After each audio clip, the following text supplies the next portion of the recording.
নমস্কার। পাপ কাকে বলে? মানুষ যখন ধর্মীয় বিধান ভুলে গিয়ে কদাচার করতে থাকে তখন তাকে পাপ বলে। দুই পাপ কত প্রকার ও কি কি? সনাতন ধর্মে পাপ তিন প্রকার। শারীরিক পাপ, পরহিংসা, চুরি, পরস্ত্রী সঙ্গ। বাচিক পাপ, অসত্য প্রলাপ, খারাপ কথা বলা, নিষ্ঠুর বাক্য প্রযোগ, নিজ ধর্ম ত্যাগ করা, পর ধর্ম নিয়ে আনন্দ করা, পরদোষ কীর্তন, মিথ্যা ভাষণ, মিথ্যা কথা বলা। মানসিক পাপ, পরের দ্রব্যে লোভ, পরের অনিষ্ট, পরের ক্ষতি, চিন্তা, বেদবাক্যে অশ্রদ্ধা।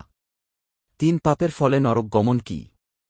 মহাভারত অনুশাসন পর্ব 1-3 অধ্যায়ে জানা যায়।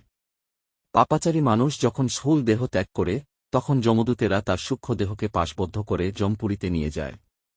পৃথিবী থেকে যমপুরী অর্থাৎ নরকের দূরত্ব হচ্ছে 8,6,000 যোজন বা 7,09,2,000 মাইল, অর্থাৎ 1,00,08,08,000 কিলোমিটার।